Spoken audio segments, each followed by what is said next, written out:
Good morning, ma'am. Good morning, bete. Very good morning to all of you.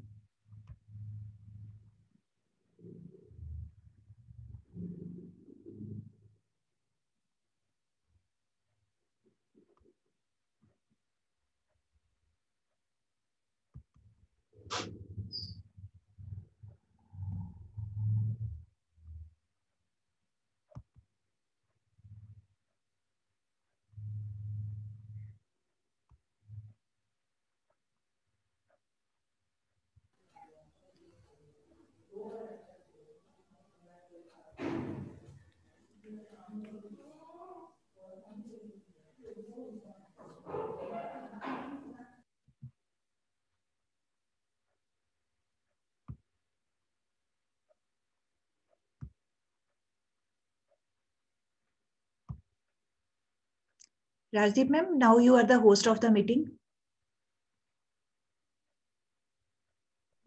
Okay, ma'am. Okay. Okay.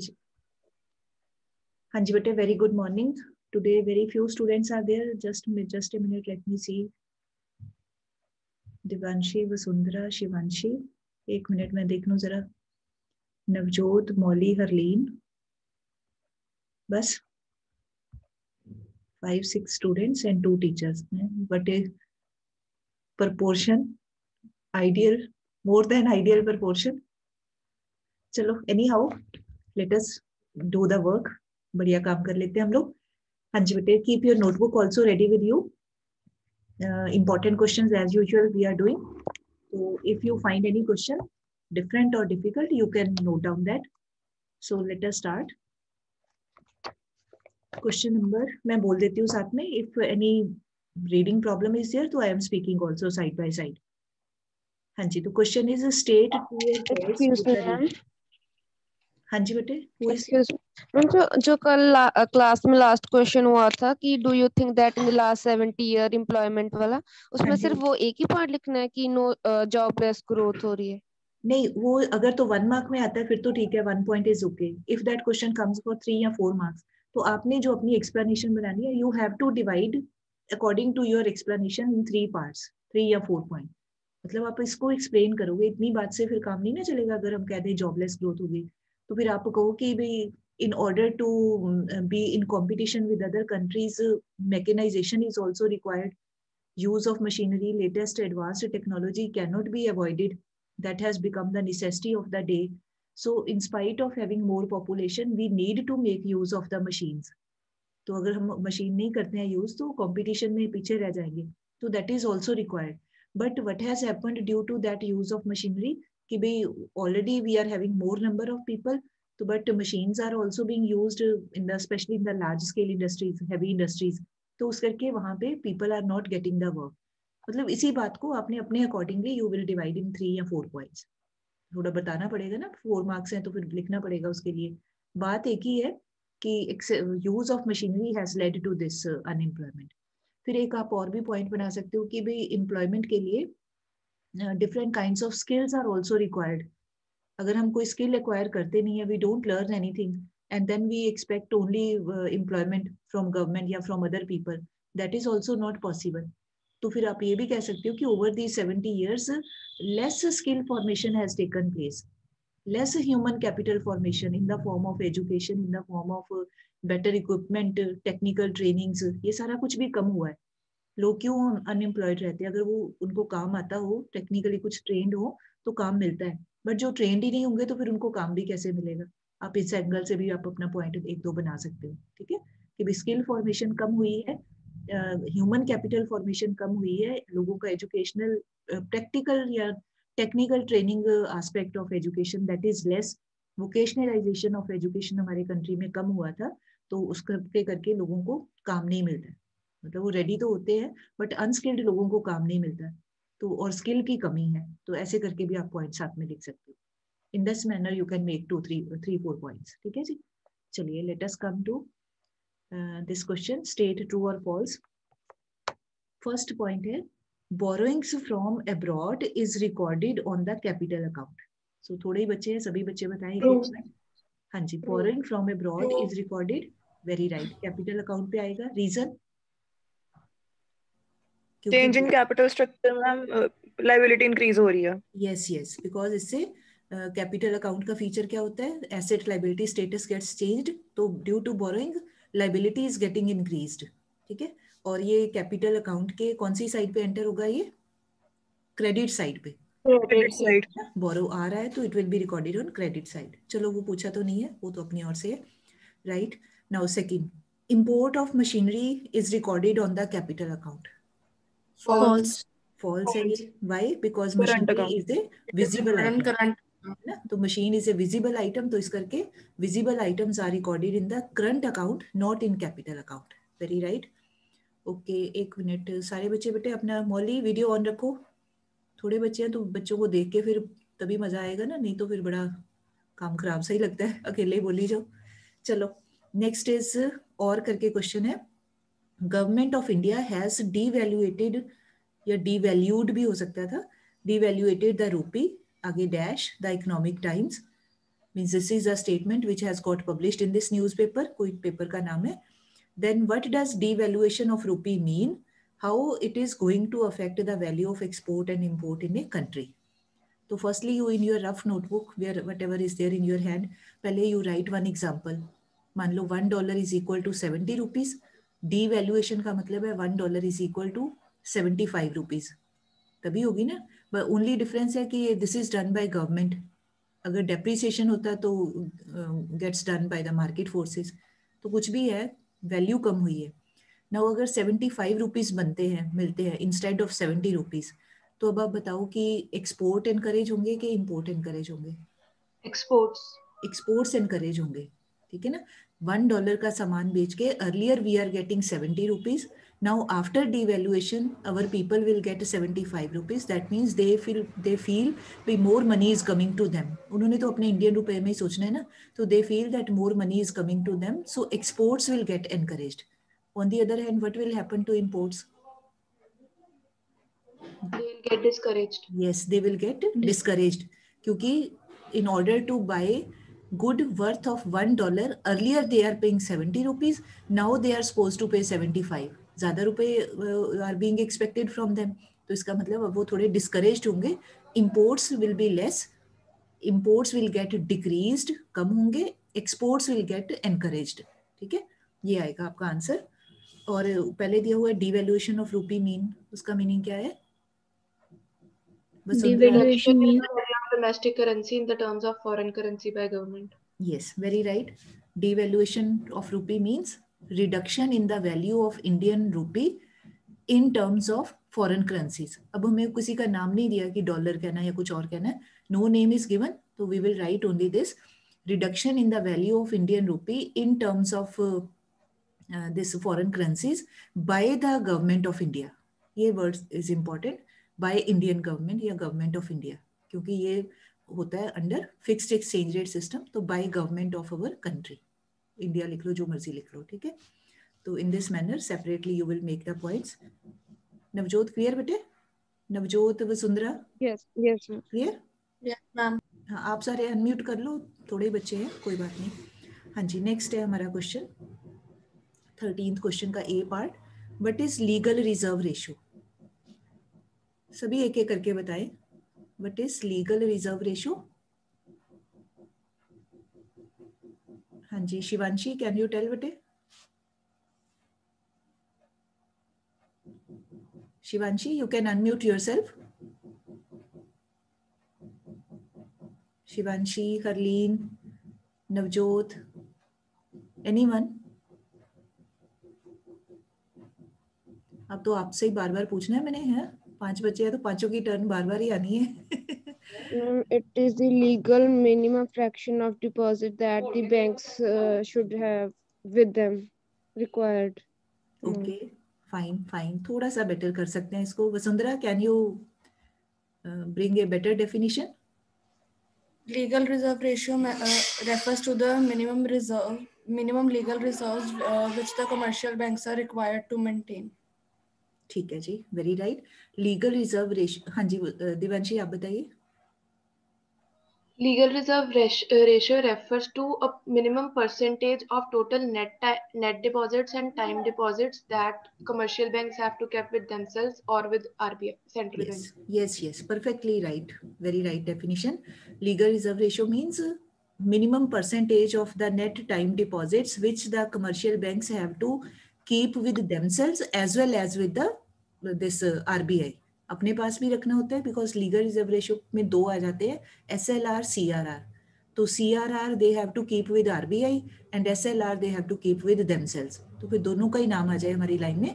That percentage of time deposits, net time deposits, which the commercial banks have to retain with themselves or with the central bank. ठीक है, फिर आप आगे चाहो तो you can give name.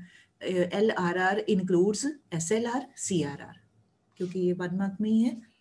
Okay, next is mark नहीं दिए हुए, मतलब 4 मार्क्स में है तो 2 मार्क्स के अकॉर्डिंग इतनी सी डेफिनेशन बन जाएगी. ओके, नेक्स्ट है B part. Explain how it is used by central bank to control the credit money supply. Credit oblique होना चाहिए था, कोई बात नहीं. क्रेडिट या money supply in the economy, मतलब how legal reserve ratios are used to control.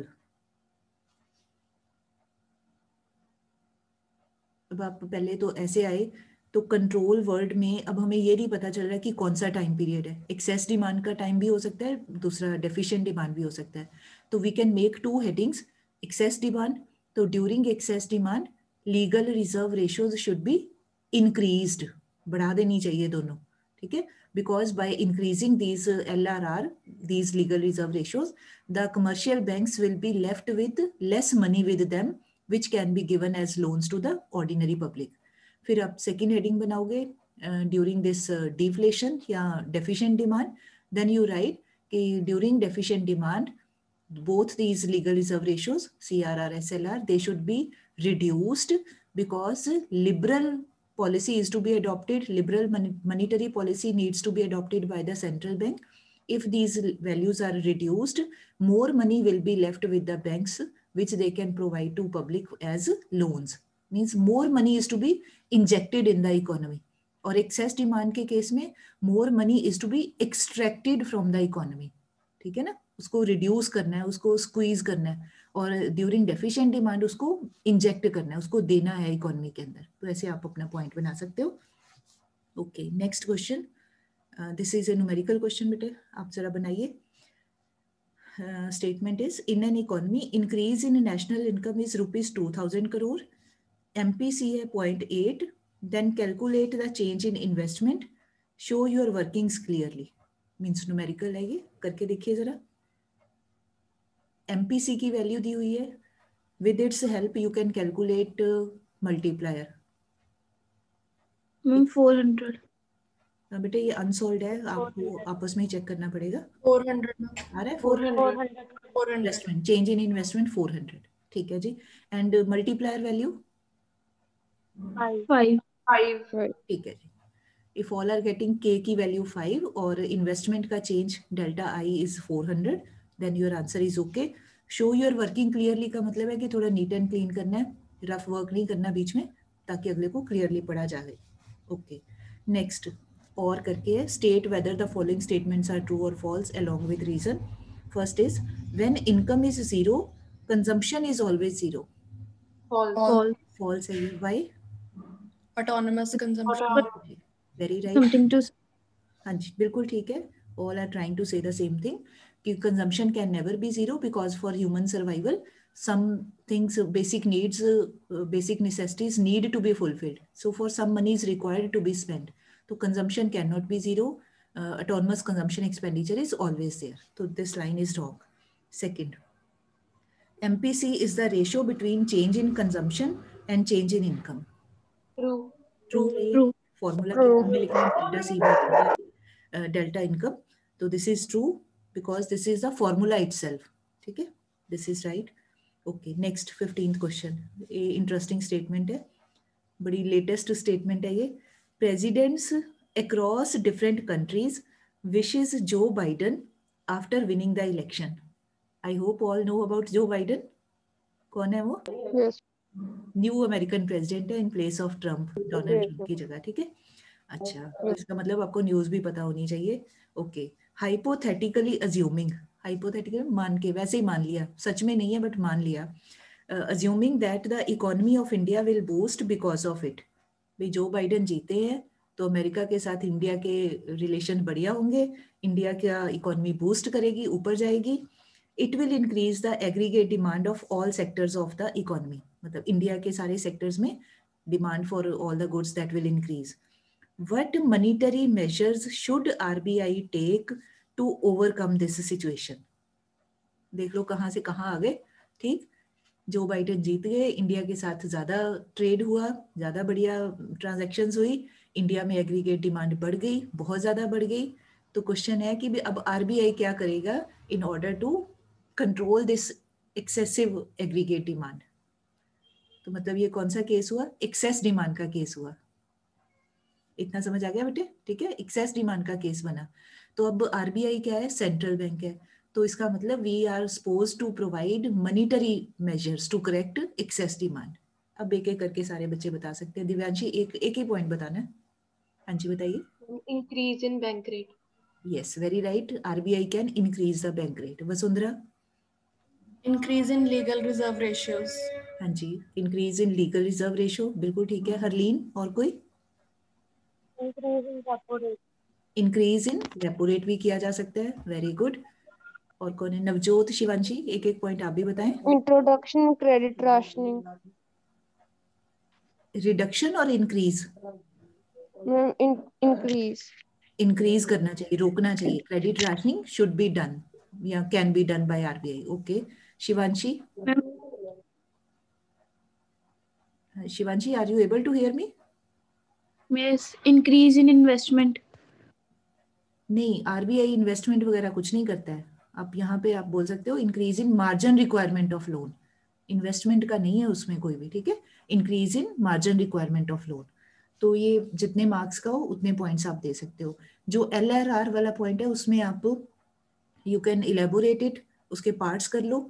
Increase in CRR, increase in SLR, बजाय एक लाइन लिखने के 2 पार्ट किए जा सकते हैं। Very right. ओके, आगे एक न्यूमेरिकल है बेटे, ये इसका ना हाफ पार्ट यहाँ पे, हाफ अगले पे है, ये बाद में कर लेते हैं, पहले थोड़ा सा थ्योरी वाले क्वेश्चंस कर लें, बाद में एंड में न्यूमेरिकल कर लेते हैं इसको। हाँ, अब ये मैं बोल देती हूँ, पिक्चर ऐसे ही आ रही थी पूरे पेज की, आई ट्राइड बट और ज़्यादा क्लैरिटी से नहीं आई। चलो कोई नहीं, मैं बोलती हूँ। मैं ये और वाला part I am going to speak.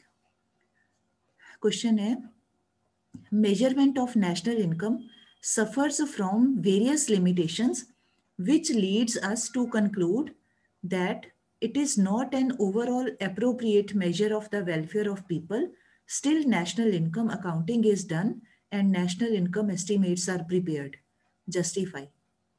बड़ी लंबी सी लाइन दिया हुआ है, कुछ भी नहीं है इसका मीनिंग। फिर से मैं बोल रही हूँ, ध्यान से सुनिए कि measurement of national income suffers from various limitation, की जो नेशनल इनकम हम काउंटिंग करते हैं, एस्टिमेट्स लगाते हैं, उसमें बहुत सारे लिमिटेशंस हैं, मतलब ड्रॉबैक्स हैं, कमियां हैं उसमें। टू कंक्लूड कि भाई ये लोगों की वेलफेयर को असेस नहीं करता है, चाहे हमारी नेशनल इनकम बढ़ती है तो भी ये वेलफेयर को असेस नहीं करता है, या जो भी एस्टिमेट्स प्रिपेयर होते हैं। तो बताइए कैसे। इनडायरेक्टली हमें पूछा हुआ है, what are the limitations of GDP as estimate of national income. Ma'am, concentration of economic power. Yes yes, जो लास्ट में आपने किया ना वही टॉपिक, अपना क्या नाम है उसका, रियल GDP या GNP या इनकम, और नॉमिनल मॉनिटरी GNP या नेशनल इनकम, कुछ भी कह ले, रियल एंड मॉनिटरी वाला। तो भी यहाँ पर सारा कुछ आएगा कि ये सारा मॉनिटरी है, नॉमिनल है, तो आगे पॉइंट्स बना देंगे। It does not include distribution of income, that means does not pay attention to the distribution of income among rich and poor sections of the society.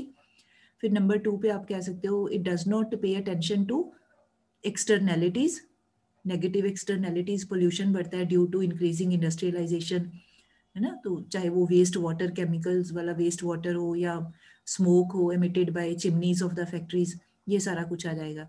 फिर इंक्रीजिंग ट्रैफिक है तो उसके करके भी प्रॉब्लम्स आती है। तो भी industrialization is increasing but leading to negativities for the health of the people living in the near by area. तो नेगेटिव जो एक्सटर्नलिटीज हैं they are not studied under these. फिर एक और है all non money market activities, जैसे हम लोग घर में काम करते हैं, फैमिली का काम करते हैं आपस में, तो उसकी कोई मार्केट असेसमेंट नहीं होती है, although that work is there, तो non market activities are there. एक आधा कोई और पॉइंट आप सुजेस्ट कर सकते हो, अभी मेरे माइंड में। Change in prices. क्या बेटे फिर से बोलिए। Change in prices. Change in prices, ठीक है भी, प्राइसेस अगर इन्फ्लेशन हो तो उसके करके इनकम के एस्टिमेट्स बढ़ जाते हैं, तो वो एक्चुअल पिक्चर प्रेजेंट नहीं करते हैं ड्यू टू इन्फ्लेशनरी प्रेशर। तो ये these points are given in the book also, 3 या 4 पॉइंट्स हैं, वो हम कर सकते हैं यहाँ पे, ठीक है, मतलब लिमिटेशंस ही हैं ये। तो अब आपने नोटिस किया होगा daily whenever we do practice, तो ये क्वेश्चन हर एक फॉर्म में आ जाता है किसी ना किसी तरह से, तो इसको आपने अच्छे से याद कर लेना, वेरी वेरी इंपॉर्टेंट कर लो अपने, लिख लो कहीं भी, limitations of national income estimates, ठीक है, इंपॉर्टेंट है ये। ओके, उसके बाद पहले ये थ्योरी वाले 2 कर लें, बाद में न्यूमेरिकल करते हैं। अभी मैं I am going to this question, ये है 17th question A part. Through its budgetary policy government allocates resources in accordance with the requirements of the country. Through its budgetary policy, government allocates resources in accordance with the requirement of the country. ठीक है, allocation of resources है. Do you agree with the given statement? Justify with valid reason. ठीक है, ये true. हाँ जी, ये true है। जहाँ से भी बेटे अगर किसी के घर से आवाज आ रही है वो म्यूट कर ले, बाद में फिर बता दें। हाँ जी, तो यहाँ पर है, हमें कौन सा पॉइंट पूछा हुआ है, ये एलोकेशन ऑफ रिसोर्सेज वाला, जिसमें आ जाता है वो हार्मफुल प्रोडक्ट्स को एक तरफ, resources, less resources are to be given, that means more taxes are imposed on that side, harmful वाली साइड पे, और जो प्रोडक्टिव या यूजफुल गुड्स हैं for society, they are to be encouraged by providing more subsidies या less taxes are imposed on them, वो वाला point आना है। बजट का जो सेकंड ऑब्जेक्टिव है, सेकंड या फर्स्ट आपकी बुक में होगा, एलोकेशन ऑफ रिसोर्सेज वाला, ठीक है। I think I told earlier also, ये पहले 3 objectives are most important, 3 या 4 नंबर के क्वेश्चन में they can come. Now अब इसी का सेकंड पार्ट पूछा हुआ है, ये देखो वही आ गया, बी पार्ट, ये वाला part. Explain how government budget can be used to decrease the inequalities of income. Also state the tools used by government in order to reduce the same. मतलब ये सेकंड ऑब्जेक्टिव पूछ लिया, 6 number 6 marks का question है, 2 objectives have been asked. हाँ जी, तो कैसे करते हैं government come inequalities of income? By Imposing taxes on the rich and spending more on the welfare of the poor people. Very right, perfectly right. By imposing more taxes on the incomes of rich people and taxes on those goods which are normally used by rich people, उनके ऊपर ज़्यादा heavy taxes लगा दिए जाते हैं, and the money is used for providing various types of subsidies to the poor people.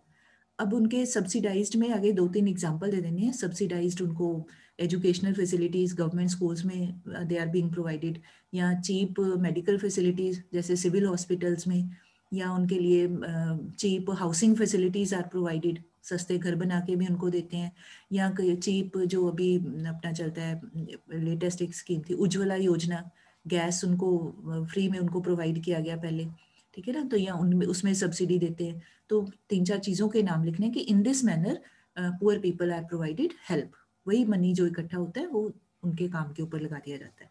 तो मतलब in this question you have seen 6 marks में 2 ऑब्जेक्टिव्स हैव बीन आस्क्ड, तो मोस्ट इंपॉर्टेंट, इसको तो आप अच्छे से रट ही लो।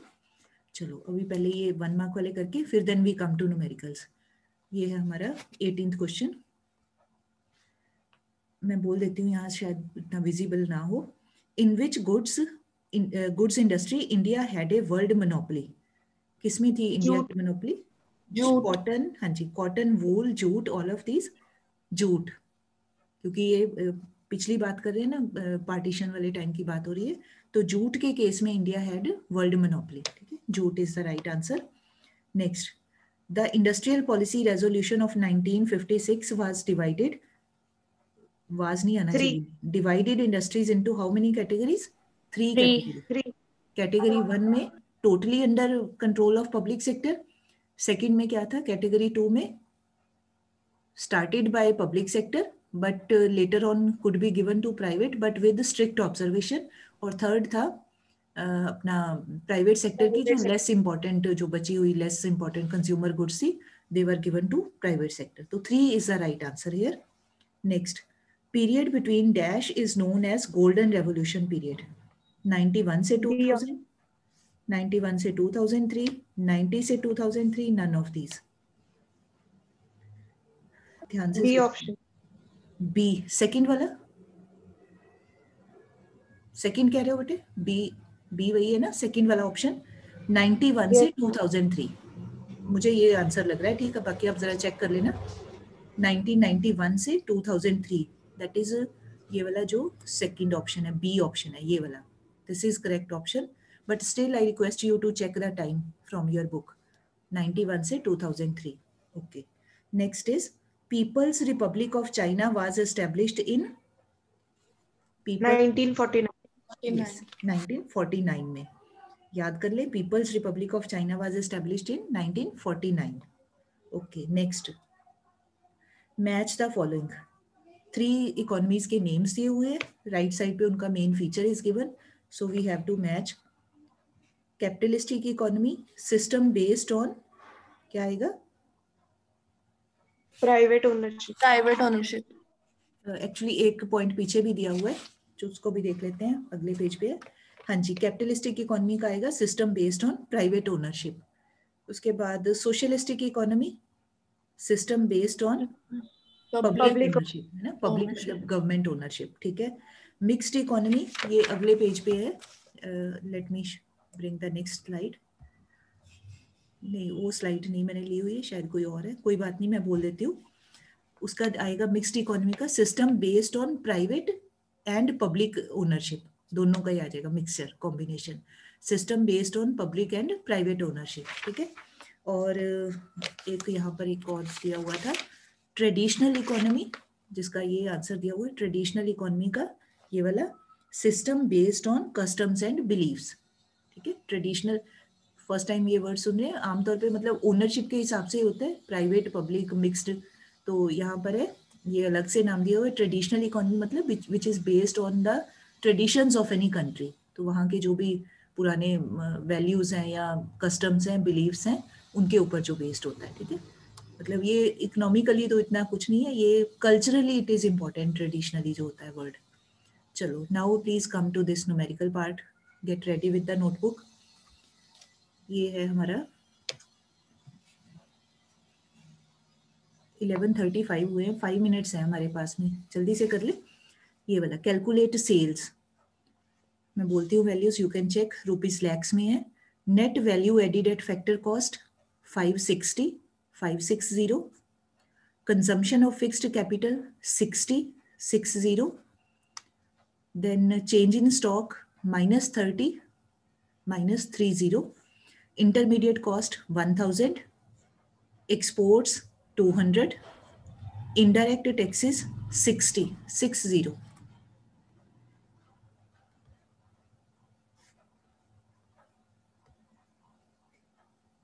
I repeat the values. Sales आपने कैलकुलेट करने हैं। Given is net value added at factor cost 560, consumption of fixed capital 60, change in stock -30, intermediate cost 1000, exports 200, indirect taxes 60. तो पहले तो आप देखो कि which is the highest term which is given in the question, that is first one, net value added. तो पहले आप इसको लिख के इसका फॉर्मूला बनाइए। फॉर्मूला बनेगा net value added at factor cost is equal to gross value added at market price minus depreciation minus net indirect tax. ठीक है, फिर जो gross value added at market price है उसके नीचे ब्रैकेट करके आप लिखोगे value of output minus value of intermediate consumption. फिर वैल्यू ऑफ आउटपुट के नीचे फिर ब्रैकेट करके आएगा sale plus change in stock, बाकी सारा कुछ वैसे ही। ठीक, अब आपकी मेन इक्वेशन बन गई। Now you put all the values, सारी वैल्यूज आपको मिलेंगी एक्सेप्ट सेल। आंसर बेटे ये अनसॉल्व है, तो आंसर आपको आपस में चेक करना पड़ेगा, मैंने भी नहीं किया हुआ, ये अनसॉल्व क्वेश्चन है। 1650 आ रहा है। 1650? Yes ma'am. Okay, let others also finish. Only then we can cross check. Ma'am 1710 है, 1650 नहीं है. 1710. Yes ma'am. Okay. हाँ जी बेटे, other students please check. Is she telling right or wrong?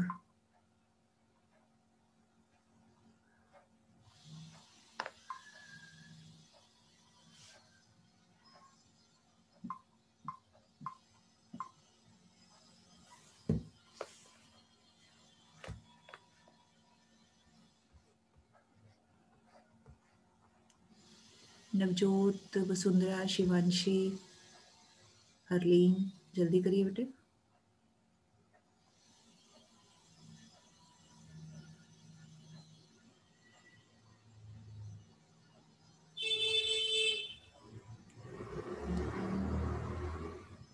Ma'am 1710. हाँ जी ठीक है. Divanshi has also got the same 1710. जिनका नहीं आया आप नोट कर लो आंसर एक साइड पे ब्रैकेट में. Later on you can do this question again आराम से, अगर अभी जल्दी जल्दी नहीं हो रहा है. 1710 rupees lakhs. I think Harleen has also done. कर लिया बेटे हरलीन? आ गया आंसर इतना? Okay, very fine, very good. फिर तो सबने कर लिया, वेरी गुड. चलो बेटे ये वाला क्वेश्चन ना जो ये नेशनल इनकम वाला है, this we can do in the class, क्योंकि ये लंबा है क्वेश्चन, क्योंकि आगे फिर आपका टाइम टेबल अगले पीरियड का भी है, मेरा भी है, तो इसको अभी मैं छोड़ देती हूँ. No problem, we will do in the class. हम शॉर्ट क्वेश्चंस कर लेते हैं थोड़े से जितने हो सकते हैं. हाँ जी, ये this is the question paragraph है, ये मैं बोलती हूँ जल्दी से. Very simple and short. Timely and adequate credit at reasonable rate to the farmers and non-farmers in the rural sector is vital. Vital मतलब very important for increasing production and productivity. Majority of farmers in India produce for subsistence and rarely generate surplus for further investment. Also, the gestation period between the crop sowing and realization of income after the sale of agricultural produce is very long. Therefore, credit requirements become inevitable. Inevitable मतलब जिसको avoid ना किया जा सके, मतलब जरूरी for Indian farmers.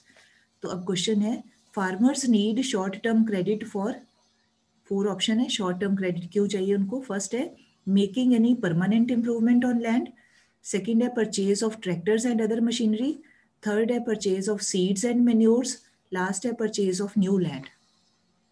Purchase of seeds and manure. Yes, seed वाला आएगा क्योंकि थोड़े टाइम के लिए वही शॉर्ट टर्म के लिए होता है. Seeds and manures, third option, C option. Next, which of the following plays an important role in micro credit needs in rural areas. Micro credit individual level के ऊपर, रीजनल ग्रुप्स. हाँ, last option ठीक है, self help groups, क्योंकि वो individual को attend करते हैं, ज्यादा केयरफुली मदद करते हैं. बाकी के जो सारे हैं वो कोलेटरल भी रखते हैं, फॉर्मेलिटी के साथ होते हैं. तो self help groups is the right answer. Next, money lenders and traders are dash source of finance. Non-institutional. Institutional. Very good. Bracket में ऑप्शन दिया हुआ है, एक चूज करना है हमने. नॉन इंस्टीट्यूशनल सोर्स है. ओके. नेक्स्ट है 27 question. Which of the following is an emerging challenge related to rural development in India. Provision of credit, unorganised markets, organic farming, lack of irrigation facilities. Provision of credit. नहीं, ध्यान से पढ़ो जरा, एक minute. Which of the following is an emerging, कि अभी आ रहा है. एक अगर आपको Organic farming. हाँ, एक होते हैं ना लिंगरिंग इश्यूज होते हैं, लिंगरिंग जो शुरू से ही चले ही आ रहे हैं, खिंचे ही जा रहे हैं. तो अब देखो प्रोविजन ऑफ क्रेडिट, ये भी हमेशा की प्रॉब्लम है, कोई आज की तो प्रॉब्लम है नहीं. अनऑर्गेनाइज्ड मार्केट्स भी हमेशा से ही दिक्कत रहती है लोगों को, फार्मर्स को. इरिगेशन की भी हमेशा से है. तो एक ही है ऑर्गेनिक, मतलब this is the latest need, people are demanding nutritious food. तो मेरे हिसाब से ऑर्गेनिक फार्मिंग होना चाहिए. बाकी फिर भी आप सोच सकते हो, क्योंकि यही this is the newer one. Emerging word आया ना, तो इस करके यही वाला पॉइंट हमारा बनेगा. ओके. नेक्स्ट है 28th question. Let us see the time also. But time, I think time हो गया, 2 मिनट ऊपर हो गए. So we need to conclude here only. ठीक है? Don't worry, rest of the things as usual we will do in the class. Fine. Thank you all. Thank you, Rajdeep ma'am. Now you can end the meeting.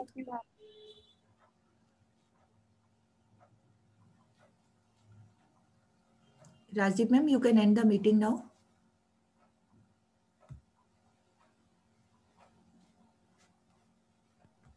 हाँ जी, हम करती हूँ। हाँ जी, हाँ जी।